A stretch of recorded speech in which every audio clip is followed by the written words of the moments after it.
so much for joining us here today. So as mentioned, today's conversation is going to be about turning your passion into profit. So there's no point in me introducing these two individuals because they're going to tell you their story. So first of all, Cynthia, I'd love to start with you. You have a lot of interests and a lot of talents. How did you decide which interest and which talent you were going to turn into your business / passion?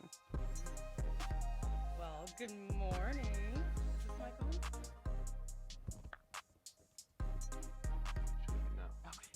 Hello. Oh, okay. Good morning, everyone. My name is Cynthia. I am the founder. Am I too loud for you guys? Okay. I project, so having a mic is like extra. But I am the founder of Brunch of the Soul, a women's and wellness company. I am also a journalist and social media specialist. So to answer your question, I have taken all of my top 5 interests and found a way to turn them into a business. So I am all for this conversation about turning your passions into profit.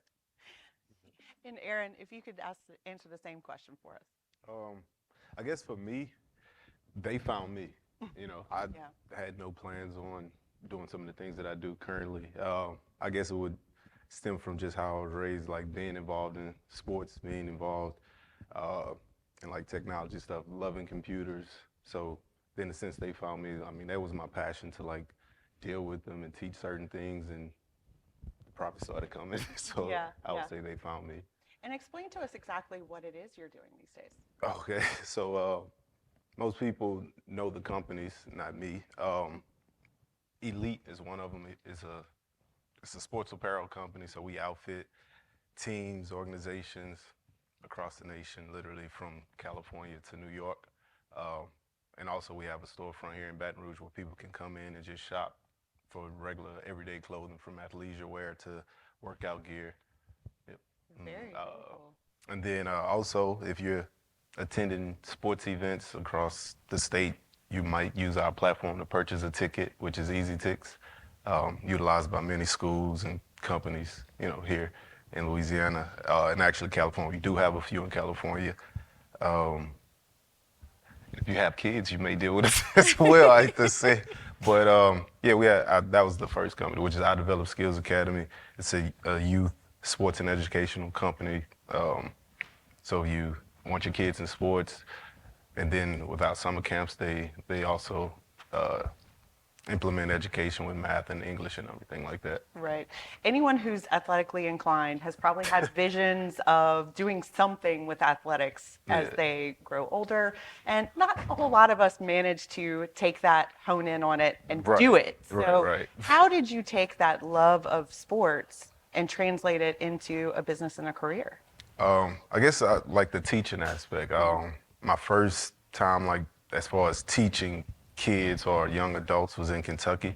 I started coaching, which led me to parents asking me, hey, can you work with our kids after practice or before practice, which I'm like, yeah, cool. I'm coaching them, I want to win anyway. So then when I moved back, it went from there, because I'm big on learning in all aspects, whether it's from kids to myself learning even more as well. So once I was building that company, I developed, we started teaching and learning, and then the profit started coming, and like I said, it found me.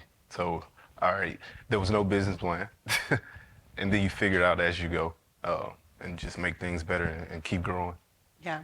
Cynthia, I think that's not too far from your story, but I know that your love of writing, journalism, creativity, that didn't just come out of nowhere. So can you give us a little bit of the background of how you got to the point that you're at today? Yeah. So I'm a firm believer that your inner child kind of is your compass. So it is telling you what you want. So everything I wanted as a child, is still pretty much true today. So as a kid, I used to dive into magazines. I used to go to Barnes and Noble, and my mom would give me $20 and I would just spend it all on magazines and spread them out on my bed and find outfit inspiration from there and get dressed based on what I would see in magazines. And that continued in the 5th grade. I started a newsletter for my elementary school that my mom ended up asking the principal to let us use during reading time. So we read my newsletter during reading hour in the 5th grade. So my love for writing has stemmed as early as I can remember. And I just remember people used to tell me like, oh, there's no money in journalism. You know, you're gonna. She's not wrong, y'all. There's a little truth to that. However, I do believe that you can make money from any of your passions, as you know, if you pour enough love into it, there's profit. And then as far as Brunch of the Soul goes, I've always loved gathering with women. I've always loved being in spaces with women and talking about important topics. And it's hilarious because I've got little printed invites to my birthday parties. So like my mom used to help me make these huge organized birthday parties. And if you think about it, that's kind of what is happening in a way with Brunch of the Soul. Like we gather quarterly and I invite all these women and we have all these important topics and we leave feeling like we just left a yummy like sleepover, and it's just amazing. So I feel like one big piece of advice I'd want everyone to take from in this room is to listen to the things that you used to love doing as a child. And chances are that is where your passion lies. And that's where the sweet spot is. That's what's going to keep you excited every day if you pour into that. You were Pinterest before Pinterest, basically. Right, That's what I heard. exactly. Yeah, a little bit sooner and you might, no. Right. Well, so sometimes love isn't enough and sometimes passion doesn't pay the bills. So how do you leverage that love, that passion, that thing that wakes you up in the morning into a paycheck? Easy question, right? Right, I'm like, you want to answer that first? Yeah. It kind of stems back, like, I think once with your passions, it's something that you're doing, people will go towards you for that. I think once you have something that you do well, people are like, oh, the how, what, when. People start asking you your advice. Oh, can you help me with this? And you have a product that you may be personally using for yourself, and others will start inquiring about it and being like, oh, hold on, this could be something. And then when you do find that sweet spot, I'm like, oh, I can make a few bucks off of this. Not in the way that I just want to be money hungry, but you're putting out a great product, or you're just informative, you're knowledgeable about that aspect and stuff, and then you grow it, you know. But the thing is with that, I think once you understand like, oh, I can make a profit off this or turn this into a business, then you have to really like learn that industry, study that industry, change with that industry, see the changes that needs to be made in that industry, and try to beat the big guys to it, you know, to grow your brand or grow your product or grow whatever company that you're building. I love change. I think that is such a key word in everything that you just said, because I think a lot of the times we can stagnate in our careers, no matter what they are. Right. And especially when we're trying to build our own business, you may have this stubborn idea of what you think you need to be doing or how you should be doing it. So being willing to change. Can you think of an example of some change that you've either embraced or that you've been maybe forced to embrace? With our ticket company, that is changing every day. Okay. Because all those companies are trying to make their product better, so we're always trying to make it better, whether it's changing something as far as the layout where people can purchase things different way, having more setup and access for people, and even just with our athletic company. I see the changes with the bigger brands, and we're on the ground level changing that as well with ourselves, with our companies. And your clients and customers will let you know. You know, they may do it indirectly, but they'll let you know something needs to change or what they want better just through normal organic conversations. But you have to be open to those changes and not stubborn too. Open. I'm a Taurus, so I'm a little stubborn sometimes. That's like, I'll blame my sign. Cynthia, so writing is not changed a whole lot over the years, but the delivery method has. And you definitely explore a lot of different methods for delivering your message. Can you explain how important it is to keep up with the technology?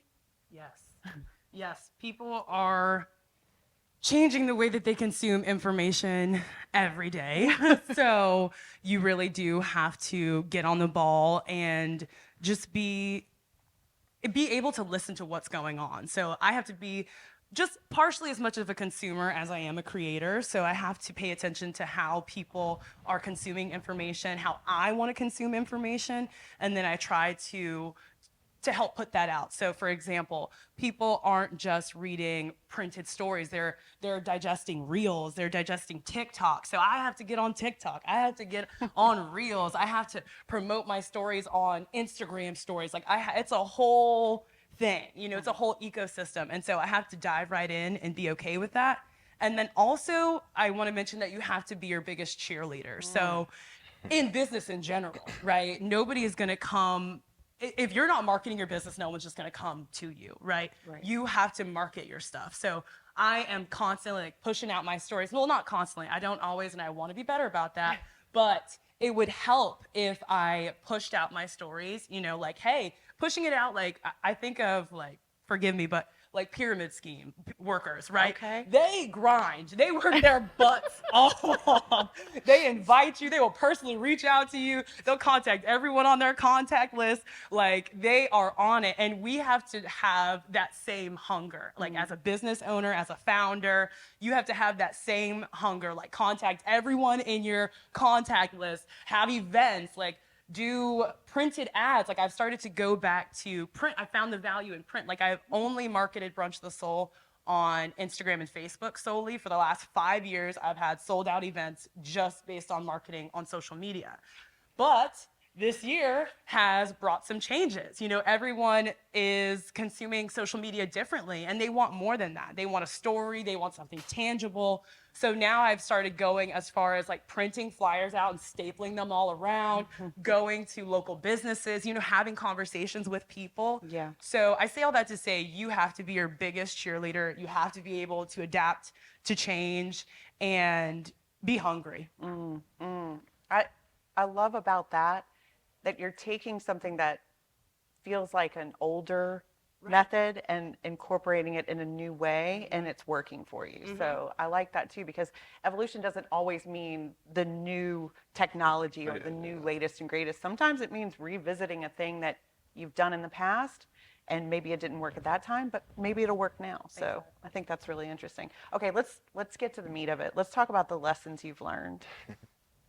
Okay, so I know there were some hard lessons along the way. Can both of you maybe share with us some hard lessons that you've learned that you maybe want to share with everyone so they don't have to learn them themselves? You're going to have to learn them yourself, though, I hate to say. Who first? Yeah, I'll go. I think my biggest was prioritizing. And I say that because I think I did leave a few companies out, which is fine, but understanding the needs of those companies and your clients. Because you may have one that needs your attention now, and the other company can sustain because it's doing well. So it's prioritizing, focusing in, and I think also hiring the right people too. Staffing is very important. So that's the biggest thing is for me, prioritize. Not when I say hardship, it's just you have to understand, all right, let me prioritize. This company needs you now. See, like one company may need you more in the summer, one company may need you more in the fall. So just prioritizing those and staff, great staff. You cannot, if you have a great staff, that can help you grow and take you beyond, It's so true. And actually, I was just having a conversation with another entrepreneur literally the other day about staffing. And he's facing an issue right now where he's had a series of bad hires. And it's really cost him financially and time and just in general. But I think more so it's cost him in the emotions, dealing with the emotions of a bad hire, because then you start to question yourself. So tell me a little bit more about your experience with hiring. Even we had to deal with something yesterday, not in a bad way, just understanding your people, knowing them emotionally, how they work and what's going to motivate them. Some are motivated in different ways. He had one, had a new hire come in, and she was a part of something that the older hire wasn't. And she's, so like, oh, well, I'm not a part of that. But you understand, like, all right, and you figure, like, well, you don't necessarily need to be in that, but hey, these are going to be some new goals and tasks for you. So, and they won't be a part of that. So it's a balancing act, because people, they fight, not fight against each other, but they want to compete to do better, to show that, hey, I can do X, Y, and Z too. But hey, I just want you to do Y and Z because you got X. That's the understanding your staff and then motivating them in different ways. As for the company and for themselves. The other day I gave my general manager a big incentive. Let's meet it and let's see what we can do and go from there. Wow, wow. So Cynthia, you're more on the solopreneur side of entrepreneurship. So much of your business is dependent on those relationships that you have with individuals, like your Brunch for the Soul participants, and also, y'all, she's an influencer too. Kind of a big deal. But so how do you maintain those relationships? That's a lot of energy that has to go into that, I imagine. Ooh, yeah. Boundaries. Like, you have to have boundaries. Yes. You have to clock out and log out for real. Sometimes I know they make jokes and say you quit your 9 to 5 just to work 9 to 9 or 24 hours. And that is really what it feels like. I work more since leaving my 9 to 5. But I have to pour into myself. I can't pour into others without making sure my cup is full. So that is my main way that I do it. I take real good care of myself. I sleep, I eat well, and I know that work can wait. Even if it means just sending someone a quick email like, hey, I'm whatever right now, I'm having a mental health day, I'll get back to this in a week. Or, I'm really looking forward to talking about this, but let me think over it. I'll get back to you in 3 days. Just kind of people can wait as long as you're communicating with them. So I just try to have very good communication skills with everyone. That's key. That's yes. key. And then I just wanted to add, as far as challenges go, one of the biggest challenges as a solopreneur is money. So negotiating, and asking for your worth, so that has been one of the biggest challenges, is having the bravery. And I see a lot of Black women and people of color in this room. So as you know, it can be especially challenging as women of color and as people of color, asking for what you're worth and not just taking what you get the first time. So that is a skill I've had to really practice, is asking for and be okay with the uncomfortable, throwing the big number out in the email, letting them sit and wait on it, and then having that negotiation ball game and playing that game, because that is the only way. As a solopreneur, no one's just going to come and give you a raise. You have to give yourself a raise. So that has been one of the biggest challenges, and I would highly recommend to the women of color and people of color in here, be okay with being uncomfortable. Ask for the big numbers because somebody else is, and chances are there are more funds that business or that partner has. You just have to ask for them. You recently, we had a conversation about that you're doing exactly that with more companies, again, with the influencer part of your business, and reaching out to these large businesses. Can you talk a little bit about your experience doing that? Yes. The larger the company, the more money they have. So I'm just speaking candidly because we need to be more comfortable talking about money. Yes. That's the only way that we can elevate and grow as entrepreneurs and business people. But yes, when people say there's not money in Louisiana, there's not money locally, that's all a lie. And then if you're not finding the money locally, go outsource, go seek the larger companies who are located in New York and California, in these big cities, because they have more funds, and chances are they are willing to pour into you. You don't need to have this large number of followers. You don't need to have all of these things. There's all these myths around having quality partnerships.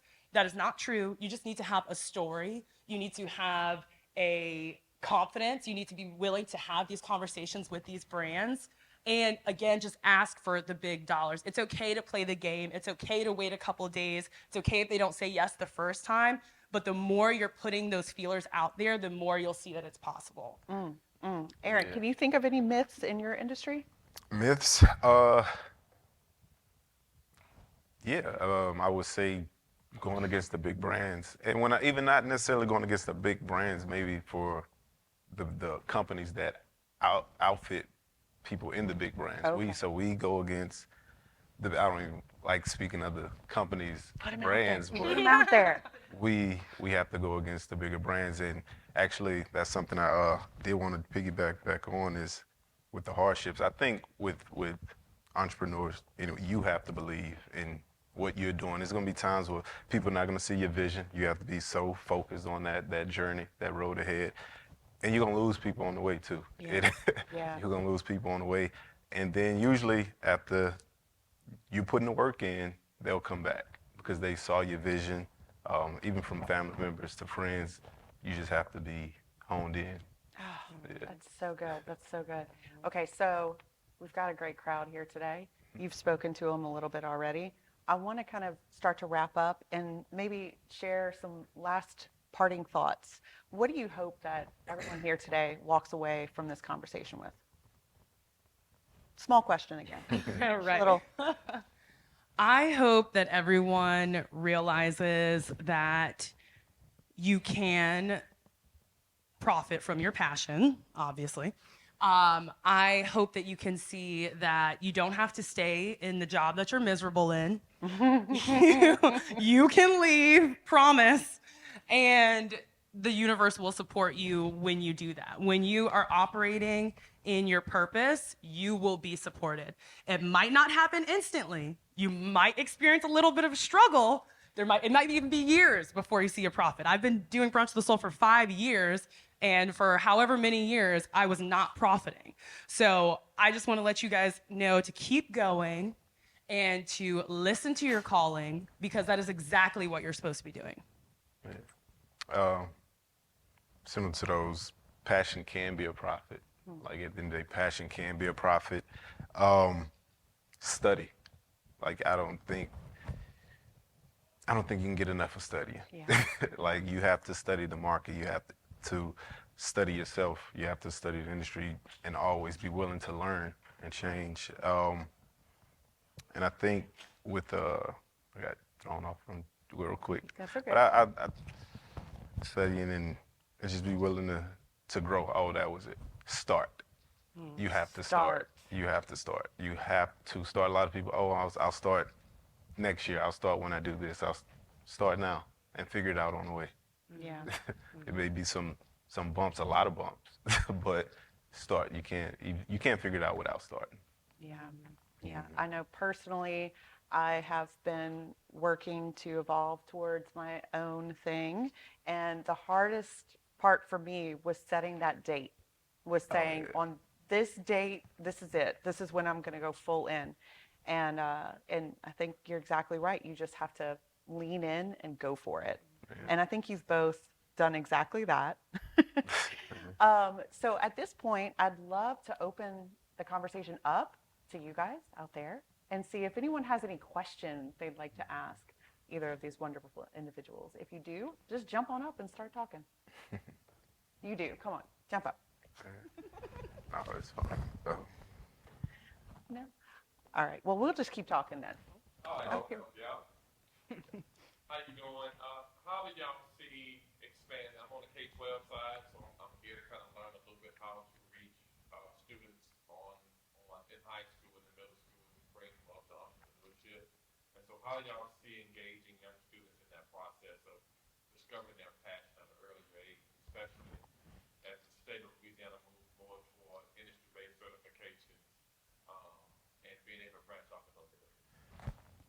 I would say nurture them where they're at. So if they're expressing passions at that age, nurture them, support them, make sure they have the programming to do that. I remember I was in a real country school in high school, and they had just started a journalism class, and thank God they did, because who knows if I would have been able to really get familiar with that until college. So because they started that class, I was able to learn more about journalism and get even more excited about it pre-college.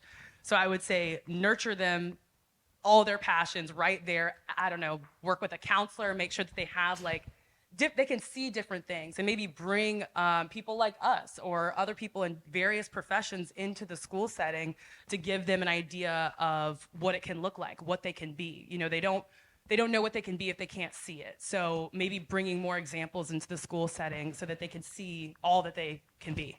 Yeah. Yeah, I would say though, start with those conversations, and even with the certification, the way Louisiana is moving, you can still start from there. And I'll say that because one, I think for about 3.5, 4 years, I ran a trucking company.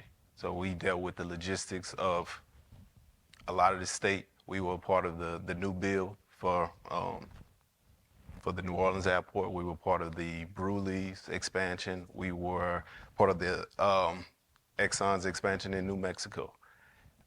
I haven't worked in the plant. I've never driven a truck, but learning that industry, and I keep, I guess, repeating that word, learning and studying that industry, it helped us grow.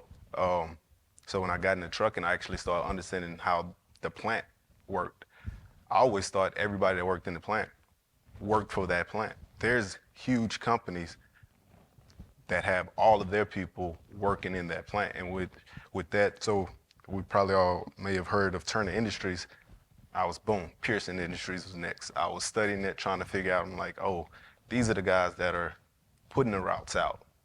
Okay, they don't work for Exxon, they work for this company, which may be like a Turner Industries, so it's really, once you understand it, like say, so somebody said, oh, I want to work in the plant. It's ways to work with the plant. A lot of times you don't have to work for them, but also I don't want to say that to working for somebody is really good too, especially if you make a nice wage. Nothing is wrong with that, so I'm never against that. But studying those industries that may pique your interest, from plant to schools to hospitals. Once you understand those industries, you start to understand like, oh, a lot of this is outsourced. These companies are too big to run everything, and there's so many other companies that work within that big company, like Women's Hospital. I mean, these people that own or run a nursing industry, with that person that runs it, they might not have one nursing degree, but they're helping hospitals and doctor offices hire nurses that are ready to be hired. So studying industries and figuring a way out. Studying, that's the key to everything. Yes, ma'am. How did you all keep yourself motivated? I know, like you were saying, things didn't happen like right now for like 5 years. How did you keep yourself motivated and inspired to stay focused and stay on track? You have to have a strong why. So staying true to your why. If you truly believe in what you are creating and what you started, you'll keep going. You know that you would be doing the universe a disservice if you don't continue. And I also try to think of, if I stop this today, would I be upset at myself? Would I be resentful? Like, would I be resentful if somebody else started the same thing and I just left it where it was? Yes. And if the answer is yes, I should keep going. So that's what I do. I keep going on the hard days, and also rely on your people. Like, if you have a support team or somebody to pour into you, she will tell me all the time, like, you're amazing, you're doing great things, whatever. And that helps. Like, just rely on your people, and they could tell you what you're doing. They could be a mirror to you and remind you, like, you're on track. Keep going, girl. Just keep going. It's going to be hard right now, but that's okay, because you're doing this for a reason. So if you have a strong, solid enough reason that you're doing this, or a problem that you're trying to solve, or a void you're trying to fill, then that should keep the fire burning. Oh, and sorry about that. The idea of business excites me. From the smallest to the biggest. Breaking barriers excites me. Doing new things excites me. The funds will come, but to me, just the everyday growth and expansion is fun, because you have to strategically plan. That's somewhat hard but easy, but the implementation can be difficult, and that's the grind of, like, all right, trying to figure things out. Just expansion is fun, but you'll be times when people laugh in your face. Nope, don't want that. I got one. I had a coach reach out to the company about a month ago. 2 years ago, spoke with him in person. He was like, nah, we only wear this brand. Like, cool, no problem. 2 years later, I see that, and I see the emails. He didn't deal with me directly. I'm like, oh, I remember that coach and that name and that school. They'll come back because you build your brand and your company up, and that's a big thing. Like, I don't necessarily sit and like tell like my story. It's not really about my story. It's about those company stories and their identities. So a lot of times we have people that deal with our companies that have no clue who I am, but that's what it was about. It was about the companies. It wasn't about me. We want our develop to be its own face, elite to be its own face, all of them to be their own face. Right, right. I'm very curious, real quick, before we get to the next question. How many people in here are entrepreneurs or want to be entrepreneurs? Okay, got it. Okay. Sir, you got a question? Great job sharing information, wealth of knowledge. On the mentor aspect, what is your plan as a process to send the elevator back down, bring it up today? Engaging with those students and school leaders. Like I do know Mr. Bristol here, we deal with a lot of his students from just conversations, coming in and speaking to students every day. And I'm an open book. Like I said, I don't reach out to share my story, not in a negative way, because we're all about like growing and where I'm still head down working because we haven't reached where we want to reach. But anybody that's ever called or asked me to come speak to their kid individually or a class, boom, I'm there. You know, I'm all about reaching back and giving that insight to help them to grow in whatever industry that they want to grow in. Agreed. Yeah, I'm an open book as well. I've had interns from LSU, so I'm always willing to work with the younger generation. I've also spoken with younger girls. That's my passion is women and young girls. So I'm always going to be open to share, to pour into the youth. I think that Brunch for the Soul itself is one of those opportunities to build that network, because what you said about, your network, I've found such immense value in my support system. And I know when I was in my early 20s, I tried a freelance career in journalism. Don't do that. It's hard. And I didn't have the support system that I have now. And I failed at it, and or I didn't fail at it. I just didn't continue it and took a different path. Let's say that. Yes. But yeah, that network of, especially my female network, has been so immensely important and such a big game changer for me. And I don't know if I would be where I am right now without that network. So I think that Brunch for the Soul really provides a lot of support system to individuals looking to build themselves in many different levels. Yeah, I appreciate that. And I've had women bring their daughters. Like I had a 14-year-old girl come to Brunch of the Soul, and that made my heart sing because she was already putting her daughter in this space of women who are purpose driven and are trying to grow themselves. And so that was really exciting. So yes, I am always trying to, and I want every little girl to feel like I do now, but at a younger age. So I'm willing to share. Are you a team player? Always, I have to be. I have to be. I'm only going to be as good as my staff allows me to be. Yeah, definitely. Is there a routine that you follow every day, or is each day different? Each day is definitely different for me. But the one grounding thing that I do is journal. So it's called morning pages. Who coined that term? Does anyone know morning pages? It's from the book The Artist's Way, but it's where you write 3 pages first thing in the morning. So I get up, journal for 3 pages, no edits, just kind of free thinking, putting my thoughts onto paper, and then I go about my day. So that helps me, especially with working in social media and like writing and everything. It helps me to just get grounded. Like, what do I want to accomplish today? That's always what I'm asking myself. Not just what does the world want me to do or what's the world going to tell me to do. What does Cynthia want to do in this moment and this day, and what would make me feel fulfilled today? So I journal first thing in the morning. That's good. That's good. I need to get back to it, but I run. every morning, usually 2 miles, maybe 3. I run, but I also do that. I write all day. Not necessarily all day, but for sure when I have that time in the mornings, I'm mapping out my day. But I also, we did that with the staff. We all have these books, and I buy them monthly for everybody, and I'm like, write it down. From at the end of the day, right? Either what you accomplished that day and what's on the task list for the next day. And then when you come in, you got that same stuff you transfer to the new page. I do the same thing. And it's funny, like sometimes we've been, at the store and they'll see me writing down and I'm like, oh, I forgot that.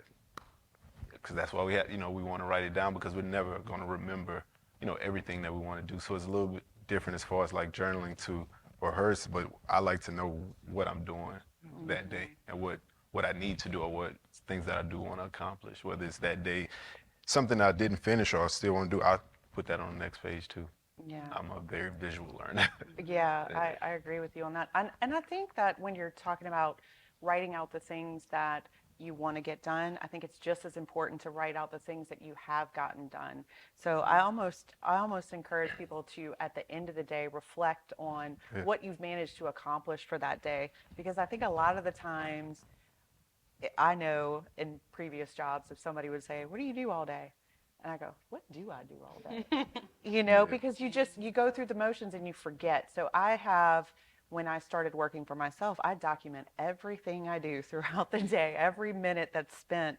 And so by the end of the day, I go, wow, I got a lot done, and it makes you feel pride and accomplishment as well as knowing what you need to do next. Yeah. Any final questions? I actually, and that writing actually started in school, grade level school, from middle school all the way up, mainly because I didn't want to forget what homework I had. I don't know.